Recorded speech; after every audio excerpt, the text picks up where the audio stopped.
What if the war didn't continue because we were losing, but because someone was afraid to admit they had already lied?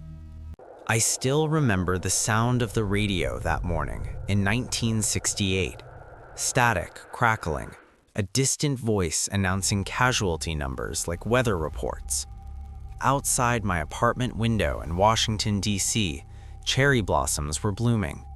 Pink petals floated gently through the air, untouched by the names being read aloud.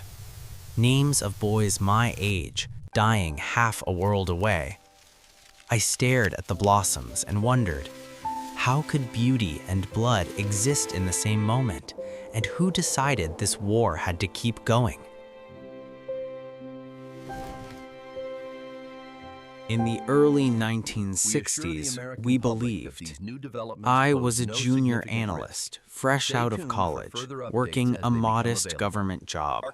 Like most Americans, I trusted the men in suits who spoke from podiums, presidents, generals, advisors with confident voices and neatly folded flags behind them. They told us Vietnam was necessary. They told us it was about freedom. They told us if we didn't stop communism there, it would spread everywhere. At dinner tables, fathers repeated what they heard on the evening news. Mothers clipped newspaper articles. Young men like my younger brother Daniel talked about duty with nervous pride. Just a year or two, people said. We're winning, the officials insisted. And we believed, because believing was easier than imagining the alternative. By 1966, something felt wrong.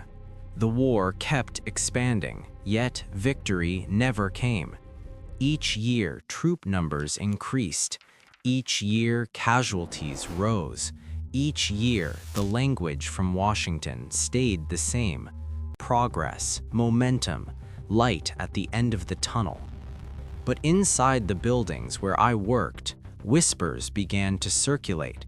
Reports contradicted speeches. Internal assessments painted a far darker picture than public statements. Briefings admitted what press conferences denied. I remember reading one internal memo late one night. It said, plainly, that the war was unlikely to achieve stated objectives. Another warned that escalation would only deepen the conflict, not resolve it. I closed the file and felt something twist in my stomach. If they know this, why do they keep saying the opposite? Then came the realization that still haunts me. The war wasn't continuing because leaders believed they could win. It was continuing because stopping would expose the lie. Each administration inherited the deception of the previous one and added its own layer.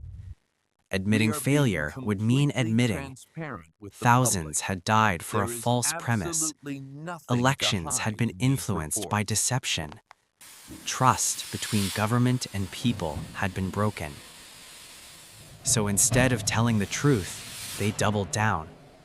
More troops, more bombs, more speeches about honor and resolve. I watched Daniel leave for Vietnam in 1967. My mother stood frozen at the doorway, smiling too hard, pretending bravery was contagious. Inside, I knew something she didn't, or didn't want to know. The war was no longer about Vietnam. It was about saving face. In 1971, everything cracked.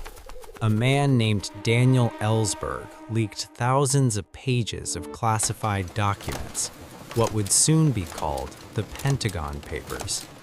I read them in stunned silence. They confirmed everything we feared. Presidents had knowingly misled the public. Officials privately admitted the war was unwinnable while publicly promising victory. Decisions that cost millions of lives were driven by political survival, not strategy. When the government tried to block publication, something inside America snapped. For the first time, the lie was visible. I remember standing in a crowded bar as the news broke. No cheering, no shouting, just stunned quiet, like a funeral where everyone realizes too late who the dead really are.